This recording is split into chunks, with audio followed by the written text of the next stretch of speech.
Tu es notre Père et notre Dieu. Nous voudrons te rendre toute la gloire, l'honneur, la louange et la puissance. Car toi seul en es digne. Et nous sommes fiers de t'appartenir, Éternel, d'être les fils et les filles du royaume des cieux. Je te prie ce soir, Seigneur, à travers la révélation de ta parole, que la joie, le contentement qui vient de toi et de toi seul, soit notre partage. Et au nom de Christ Jésus de Nazareth, que quelqu'un dise Amen. Amen. Amen. Amen. Veuillez-vous l'asseoir. Déjà à travers la prière, tu as compris le titre de mon message sur l'enseignement du jour. Donc nous sommes sur les lettres de l'apôtre Paul, 13, et par la grâce de Dieu depuis janvier, on est en train de parcourir lettre après lettre afin que la gloire revienne à Dieu.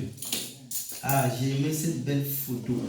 Donc, demeurez dans la joie. Waouh! Demeurez dans la joie à travers le livre de Philippiens. La lettre de l'apôtre Paul aux Philippiens. Donc, ce mois de mars, je vous recommande tous à lire cette lettre. Au fait, c'est 4 chapitres. Et ça va te faire du bien. Et ce soir, nous sommes à l'introduction générale. Mais j'aimerais vous lire Philippiens au chapitre 3, verset 1. Maintenant donc, mes frères et sœurs, réjouissez-vous dans le Seigneur. Je n'hésite pas à vous écrire les mêmes choses et cela contribue à votre sécurité. Amen. Je vais lire dans une autre version pour vous. Au reste, mes frères, réjouissez-vous dans le Seigneur. Je ne me lasse point de vous écrire les mêmes choses. Et pour vous, cela est salutaire. Waouh! Donc, si tu es dans la joie ce soir, j'aimerais que tu acclames le Saint-Esprit. Acclame, donc quand on est dans la joie, des acclamations, des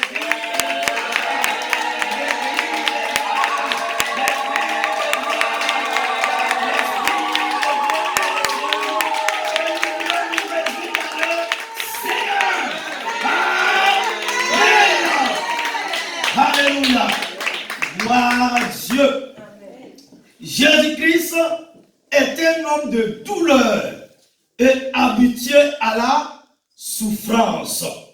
Pourtant, sa joie est profonde et dépasse tout ce que le monde peut offrir. Alors que l'heure de la mort cruelle sur le calvaire approche, il dit à ses disciples, je vous ai parlé ainsi afin que ma joie soit en vous et que votre joie soit complète. Jean au chapitre 15, verset 11. Ceux qui placent leur confiance en Christ ont le privilège de connaître une abondance de joie. Psaume 16, 11. Peu de chrétiens, peu d'enfants de Dieu profitent de cette prérogative. Ils vivent sous le nuage de la déception alors qu'ils pourraient marcher sous le soleil de la joie. Qu'est-ce que les prive de leur joie? La réponse se trouve dans une lettre écrite des siècles plus tôt. L'apôtre Paul l'a rédigée alors qu'il était prisonnier à Rome, vers l'an 62 de notre ère. Il la destine à ses frères à la foi de l'église de Philippe, fondée au cours de son deuxième voyage missionnaire. Actes au chapitre 16. Un membre de cette église, Épaphrodite, a été envoyé à Rome pour lui remettre une offrande spéciale et pour l'assister dans ses difficultés. La lettre de Paul à cette église n'est pas une simple lettre de remerciement, elle est bien davantage. C'est l'annonce du secret de la joie chrétienne. Dans ces 4 chapitres, Paul, l'apôtre, mentionne au moins 19 fois la joie ou le contentement. Prisonnier romain en instance de jugement, Paul n'a apparemment aucune raison de se réjouir. Il peut aussi bien être acquitté que condamné à la peine capitale. Selon Actes au chapitre 28, versets 30 et 31. Il vit en résidence surveillée dans la maison qu'il a lui-même louée, mais enchaîné à un soldat romain. Il n'a pas le droit de parler en public. Il voulait se rendre à Rome pour y prêcher et s'y retrouve emprisonné. De plus, malheureusement, les croyants de Rome sont divisés. Les uns sont pour lui, les autres contre lui. Pourtant, en dépit du danger et des contrariétés, Paul déborde de joie. Maintenant, je vous pose la question, Église, et vous qui nous suivez. Quel était le secret de cette joie? Il réside dans les mots esprit et pensée, répétés une quinzaine de fois dans la lettre aux Philippiens. C'est ce que je vous propose de voir au cours de l'enseignement de la soirée en 3 points. Premièrement, c'est notre grand thème. Demeurer dans la joie suppose d'identifier et de déloger les voleurs de joie. 1. Les circonstances. La plupart des gens reconnaissent qu'ils sont plus facilement contents et détendus quand tout va bien. Waouh! Nous ne pouvons influencer le temps ou la circulation routière et encore moins les actes et les paroles d'autrui. Celui qui fait dépendre son bonheur des circonstances risque fort d'être malheureux la plupart du temps. Byron a écrit: les hommes sont le jouet des circonstances. Waouh! Les hommes, j'ajoute les femmes, sont le jouet des circonstances. Et pourtant, nous voyons l'apôtre Paul écrire une lettre débordant de joie dans les pires circonstances, sinon dans les pires circonstances de sa vie. Deuxièmement, les gens. Il nous est arrivé à tous de perdre la joie à cause des gens. Ce qu'ils sont, ce qu'ils disent et ce qu'ils font. La réciproque est vraie. Nous aussi, avons rendu les autres malheureux, sinon malheureuses.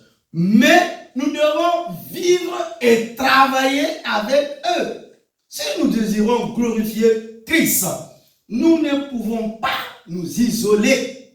Nous sommes la lumière du monde et le sel de la terre. Mais parfois, la lumière pâlit et le sel perd sa saveur à cause des autres. Je vous pose la question, homme frère, est-il possible de vivre dans la joie malgré les gens? Tu as la réponse. Troisièmement, les choses. Les choses. Quelles voleuses elles peuvent être? Jésus l'a dit. La vie d'un homme ne dépend pas de ce qu'il possède. Waouh! Luc au chapitre 12 plutôt, verset 15. Dans le sermon sur la montagne, il met en garde contre l'accumulation des trésors sur la terre. Ils ne sont pas sûrs, ils ne durent pas et ils ne satisfont jamais.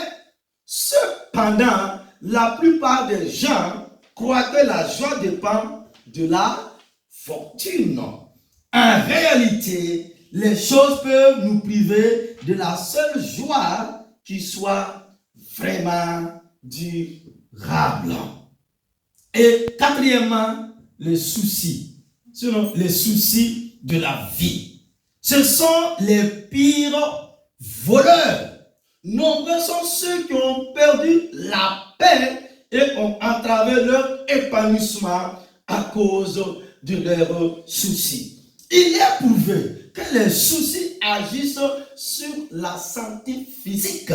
Si la médecine peut agir sur les symptômes, elle ne peut pas supprimer la cause. L'inquiétude est un trouble de la vie intérieure. Vous pouvez acheter du sommeil chez le pharmacien, n'est-ce pas? Mais vous ne pouvez pas y acheter le repos. Si Paul veut s'inquiéter, les raisons ne lui manquent pas. Prisonnier politique, il risque la peine capitale. Ses propres amis ont des divergences d'opinion à son sujet. Il n'est pas soutenu par une société missionnaire et n'a pas d'appui juridique. Malgré toutes ces difficultés, il ne s'inquiète pas. Waouh! Au contraire, il écrit une lettre rayonnante de joie et qui indique comment ne pas se faire de soucis. Les 4 voleurs qui ôtent notre joie sont donc les circonstances, les gens, les choses et les soucis de cette vie. Paul décrit 4 étapes d'esprit qui procurent la joie en dépit des circonstances, des gens et des choses et nous délivrent de nos soucis. Et nous arrivons au grand 2. Deuxièmement, demeurer dans la joie suppose de développer les 4 états d'esprit qui procurent la joie. Waouh! Premièrement, la résolution. Philippiens au chapitre 1. Un homme irrésolu est inconstant dans toutes ses voies. Jacques au chapitre 1, verset 8. Église, homme frère, un proverbe latin dit, quand le capitaine ne sait pas vers quel port il se dirige, aucun vent n'est le bon. Beaucoup de chrétiens sont débordés par les circonstances parce qu'ils n'entretiennent pas une attitude intérieure résolue. Paul exprime cette attitude de consécration totale par ces mots. Pour moi, Il disait, pour moi, Paul, Christ est ma vie et la mort m'est un gain. Verset 21 du chapitre 1.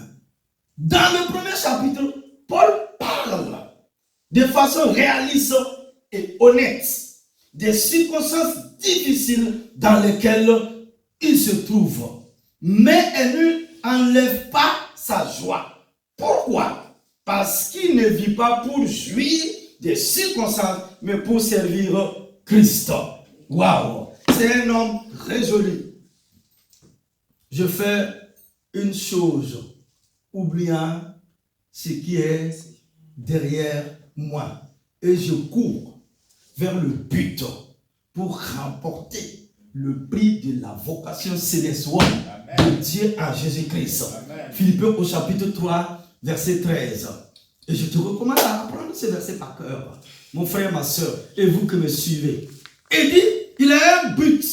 Oh, alléluia. Paul dit, il a un objectif à atteindre. Donc, il oublie tout ce qui est derrière lui. Parce qu'il y a un prix à remporter. Et il est condamné même à remporter ce prix-là pour la gloire de Jésus. Je reviens à l'enseignement. Et il considère les circonstances dans leur relation avec Jésus-Christ et non en elles-mêmes. Il ne se considère pas comme le prisonnier de l'Empire romain, mais de Jésus-Christ. Éphésiens 3, 1. C'est pour Christ que je suis dans les chaînes. Waouh! Il n'attend pas un jugement, mais il est établi pour défendre l'évangile. Il ne regarde pas à Christ à travers les circonstances, mais il voit les circonstances à travers Christ.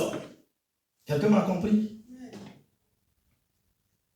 Je dis, Paul, il ne regarde pas à Christ à travers les circonstances, mais il voit les circonstances à travers la personne de Jésus-Christ. C'est toute la différence. Quand un chrétien est convaincu, quand un enfant de Dieu est convaincu, il est dévoué à la communion de l'évangile, à l'annonce de l'évangile et à la foi de l'évangile. Oh, alléluia. Paul accepte joyeusement les circonstances difficiles parce qu'elles contribuent à renforcer sa communion avec d'autres croyants et lui donne l'occasion d'amener d'autres gens à la foi et de défendre la cause de l'évangile devant la cour du Rome. Quand vous avez un esprit résolu, les circonstances agissent pour vous et non contre vous. Deuxièmement, l'humilité. Nous sommes au chapitre 2 de Philippiens. L'humilité. Ce chapitre met l'accent sur les gens. Et le verset clé est: ne faites rien par rivalité ou par vaine gloire, mais dans l'humilité, estimez les autres supérieurs à vous-même. Waouh! Dans le premier chapitre, Paul met Christ à la première place. Dans celui-ci, il place les autres à la deuxième et se range lui-même à la dernière. Nous ne nous entendons pas avec autrui, principalement parce que nous voulons agir à notre guise. Si nous passons notre vie à vouloir nous mettre au premier rang, et si tout le monde en fait autant, les frictions et les conflits sont inévitables. Le chrétien, sinon l'enfant de Dieu, n'attend pas que les autres le servent. Il sert les autres. Il donne la priorité au bien des autres avant de satisfaire ses propres désir. Dans le chapitre 2, 4 exemples frappent par leur esprit d'humilité. Jésus-Christ, Philippiens 1, 11, Paul, Philippiens 2, 12 à 18, Timothée et Épaphrodite. Chacun d'eux démontre le principe: quiconque se lève sera apaisé, et celui qui s'abaisse sera élevé. Luc au chapitre 14, verset 11. Troisièmement, la spiritualité. Et nous sommes au chapitre 3 de la lettre aux Philippiens. Dans ce chapitre, Paul utilise à plusieurs reprises le mot chose. Il relève que la plupart des gens ne pensent qu'aux choses de la terre. Verset 19. Mais que l'homme spirituel se préoccupe du royaume de Dieu. Notre cité est dans les cieux. Et là, nous attendons comme sauveur le Seigneur Jésus-Christ. Philippiens au chapitre 3, verset 20. L'homme spirituel, je dirais la femme spirituelle, voit les choses de ce monde dans la perspective du ciel. Et cela fait toute la différence. La course au bien matériel prive les gens de joie. Et cela vaut aussi pour les chrétiens, sinon pour les enfants de Dieu. Nous voulons posséder des choses pour nous apercevoir ensuite que ce sont elles qui nous possèdent. Waouh! Hello! Ma Bible me dit, nous voulons posséder des choses pour nous apercevoir ensuite que ce sont elles qui nous possèdent. Le seul moyen de vaincre et de vivre dans la joie est de considérer les choses du point de vue de Dieu. Comme Paul, il nous faut compter avec les vraies valeurs, courir vers le but parfait et vivre en citoyen du royaume de Dieu. Quatrièmement, la sécurité. Et nous arrivons au chapitre 4 de Philippiens. La sécurité. L'inquiétude atteint notre pensée et nos sentiments à propos des circonstances, des gens et des choses. Voilà pourquoi si nous cultivons la résolution, l'humilité et la spiritualité, nous ne devrons pas être excessivement troublés par l'inquiétude ou les soucis. Notre être intérieur, sinon notre homme intérieur a besoin d'une garde pour les empêcher d'y pénétrer. Le verset 7 de ce chapitre décrit cette parfaite sécurité. La paix de Dieu qui surpasse toute intelligence gardera vos cœurs et vos pensées en Jésus-Christ. Ce terme garder a une consonance militaire. Il signifie monter la garde. Rappelons-nous que Paul était enchaîné à un soldat romain.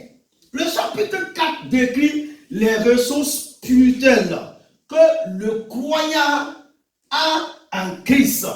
La paix de Dieu, wow, la puissance de Dieu et le soutien de Dieu.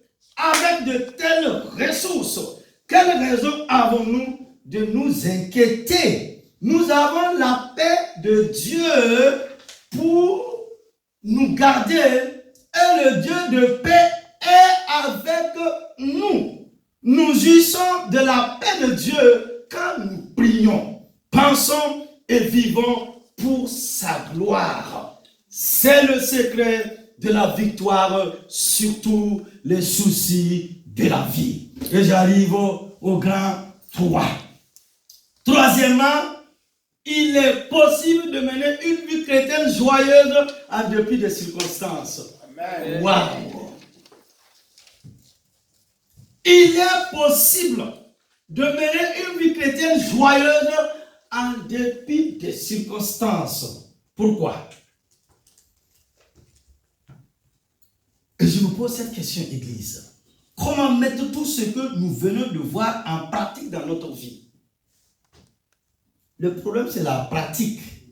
Vous êtes d'accord avec moi? Quand tu vas à l'école, à l'université, on t'apprend des choses. Ça peut être géopolitique, sciences, politique et autres. C'est pour que quand tu vas revenir t'asseoir dans ton bureau, là, tu mets toutes ces choses en pratique. Maintenant, comment mettre ces choses de Dieu en pratique pour vivre la gloire de Dieu? Comment mettre tout ce que nous venons de voir en pratique dans notre vie à travers ces 4 chapitres de la lettre de l'apôtre Paul aux Philippiens? Premièrement, soyez sûrs d'être chrétiens. Waouh! Est-ce que je vous ai déjà prêché ce message ou je vous ai déjà donné cet enseignement? Qu'est-ce qu'un chrétien? Est-ce que tout le monde est chrétien? Tout le monde est enfant de Dieu? Il y a des nuages, il y a des nuages là-dessus. Soyez sûrs d'être chrétiens. Paul adresse cette lettre à tous les saints en Christ Jésus. Chapitre 1, verset 1. Ce terme saint signifie simplement mis à part. Quand vous vous donnez à Christ, vous n'appartenez plus au monde. Vous êtes à Christ. Vous êtes mis à part pour sa gloire. Chaque chapitre de la lettre aux Philippiens commence par les mots en Christ ou dans le Seigneur. Si vous n'appartenez pas à Jésus-Christ, vous ne pouvez pas posséder la résolution. L'apôtre dit ici, pour moi, Christ est ma vie. L'humilité, estimer les autres supérieurs à vous-même. La spiritualité, notre cité est dans les cieux, où la sécurité, la paix de Dieu gardera vos cœurs et vos pensées en Jésus-Christ. Philippiens au chapitre 4, verset 7. Et on pose encore cette question, Église, et vous qui nous suivez. Comment devient-on un enfant de Dieu? Waouh! Comment devient-on un enfant de Dieu? Gloire à Dieu. Donc, ce soir, dans cette salle, nous tous, on est enfants de Dieu. On a reçu Jésus, on a confessé Jésus devant le pasteur, devant l'évangéliste. Donc, il n'y a pas d'inquiétude. Maintenant, ceux qui nous suivent, ceux qui n'ont pas encore donné leur vie à Jésus, comment devient-on un enfant de Dieu? Ma Bible me dit, emprisonné à Philippe, Paul a répondu à cette question, sinon à cette grande question. Crois au Seigneur Jésus et tu seras sauvé, toi et toute ta famille. Waouh! Donc cela veut dire quoi? Si tu es sauvé, si tu as goûté à la manne céleste, tu dois amener tes amis, tes cousins, tes oncles, tes tantes, toute la famille à accepter Jésus-Christ de Nazareth. Dans Actes au chapitre 16, verset 16 à 40, l'apôtre Paul dit, crois au Seigneur Jésus et tu seras sauvé, toi et toute ta famille. Amen. Amen. Deuxièmement, admettez vos échecs. Waouh! Nous devons admettre nos échecs. Si nous avons été inconstants, orgueilleux, préoccupés des choses de la terre et inquiets, alors nous avons péché. Plutôt, nous le confessons à Dieu, plutôt sa joie reviendra dans notre vie. Certains sont fiers de l'inquiétude qu'ils se donnent, malgré ce que Jésus en dit dans Matthieu au chapitre 6, versets 24 à 34. Remettez chaque jour votre esprit à Christ. Demandez-lui de vous accorder la résolution, l'humilité, la spiritualité et la sécurité. Dans les chapitres qui suivent, nous explorerons le rôle de ces tournures d'esprit dans la vie chrétienne. Quand vous réalisez que vous perdez votre joie au cours de la journée, posez-vous ces questions. Suis-je irrésolu? Suis-je orgueilleux? Est-ce que je m'attends aux choses matérielles? Est-ce que je m'inquiète? Tout simplement.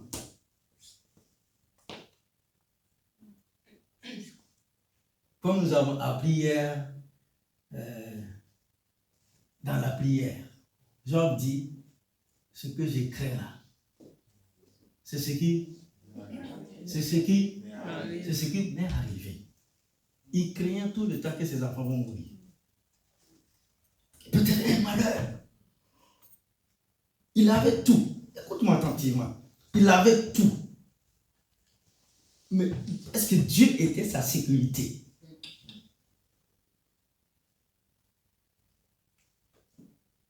Est-ce que je m'inquiète? Les gens se quittent, ils se paniquent. Après, on est obligé d'affaler des comprimés. Si oui, dites-le au Seigneur et demandez-lui de rendre votre esprit tel qu'il devrait être. Oh, alléluia. Troisièmement, cherchez les occasions de mettre votre esprit au travail. Waouh! Si vous voulez vraiment être ferme et résolu, vous pouvez être sûr que le Seigneur vous donnera des occasions de mettre votre résolution en pratique. Dieu nous fait passer des examens. Waouh! Dis à ton frère, dis à ta soeur, Dieu nous fait passer des examens. Dieu nous fait passer des examens. Dieu nous fait passer des examens. Dieu nous fait passer des examens au quotidien. Dis à quelqu'un. Dieu nous fait passer des examens au quotidien. Dieu nous fait passer des examens au quotidien afin de nous aider à contrôler nos états d'esprit. Apprendre et vivre vont de pair. Waouh! J'ai dit, apprendre et vivre vont de pair. Et Dieu vous donnera la grâce nécessaire à chaque situation. Waouh! Lorsque vous exercez à cultiver cet état d'esprit, vous sentirez une joie profonde remplir votre cœur malgré les circonstances, les gens et les choses. Une joie qui ôtera vos soucis et vous remplira de la paix de Dieu. Car le fruit de l'esprit est amour, joie, paix. Galates 5, 22. Laissez ce fruit se développer dans votre vie. Amen. Dieu nous fait passer des examens au quotidien, sur tous les jours de notre vie. Des épreuves. Hey, ma soeur, tu fais ton bac. Waouh, waouh. Il y a épreuve, il y a examen, il y a test. Bon, le son de bac même. Tu veux ton permis au casse-tête. Il y a épreuve, il y a test, il y a examen. Parfois même, celui qui est là, comment on l'appelle encore? Le moniteur. Si tu regardes sa bouche ou sur ses yeux là, tu vas paniquer et puis mélanger les pédalos. Tu vois, vous savez, les gens ont une manière de te regarder là, ça te déstabilise en même temps. où ils prennent des postures. Et en même temps, ça veut dire qu'il est cassé même. C'est les exemples de la vie. Donc, il faut être comment? Résolu. Dis, mais l'intelligence de Dieu est en moi. La sagesse de Dieu est en moi. La paix de Dieu est en moi. Et je vais réussir à mon examen. Je vais réussir à ce test. Je vais gagner au nom de Jésus. Parce que celui qui est en moi, il est plus puissant que tout. Amen. Parfois, c'est les soucis, on craint et on échoue en même temps. Hello. J'ai un message pour toi. Si tu as une grande destinée, il faut passer par des grandes épreuves.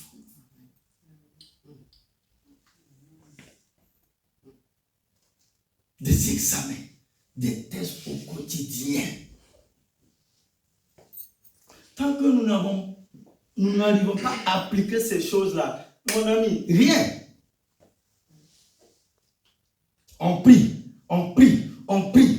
Oui, mais il faut mettre les choses en pratique par la foi. Par la foi. Quand Jésus enseignait les disciples, sur les apôtres, après il mettait ça en application.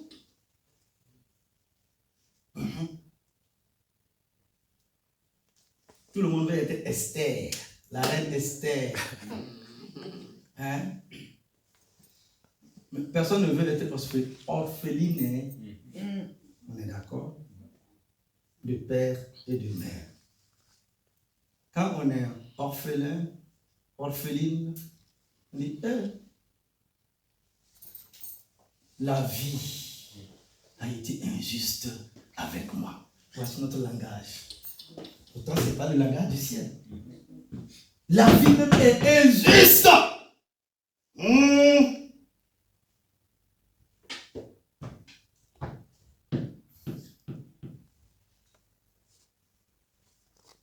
Un Joseph. D'accord. Le trou t'atteint, hein? D'accord. Oh. Non. J'ai dit à Dieu, non, la révélation de ta parole est claire.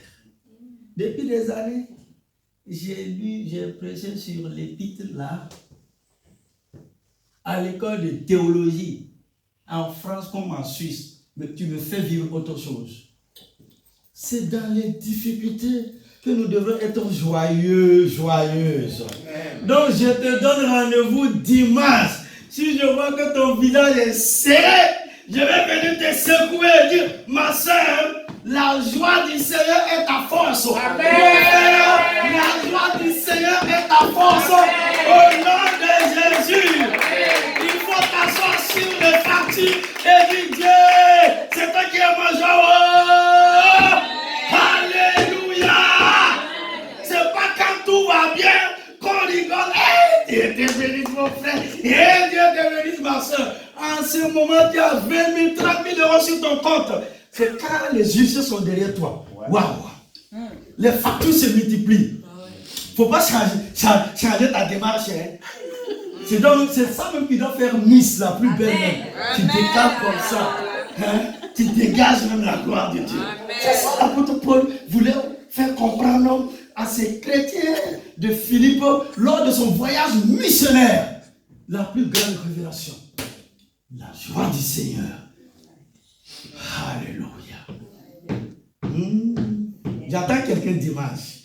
Dimanche, là, j'attends quelqu'un. Mon frère, je t'attends. Hein. On est d'accord? Il ne faut pas me dire le contraire. La joie. Parce que Galates 5, 22 nous dit, c'est le fruit de l'esprit. Donc, l'esprit de Dieu en nous, là, nous donne la joie. Amen. Amen. Je vais conclure. Je ferme la parenthèse. Il n'y a pas de prédication, c'est un serment. Mais j'ai prêché quand même. Conclusion. Réjouissez-vous en tout êtes dans la main du Seigneur et de tout ce qu'il est pour vous. Oui, l'apôtre dit ici, oui, je le répète. Oui, je le répète. Oui, je le répète. Trouvez votre joie en lui. La joie est vitale, mais elle semble souvent nous échapper face aux circonstances. La lettre aux Philippiens est l'épître de la joie par excellence. Et pourtant, l'apôtre l'écrit depuis une prison.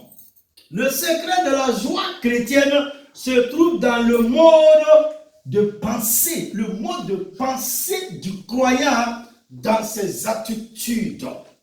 Après tout, notre façon d'envisager la vie chrétienne, notre vie en elle.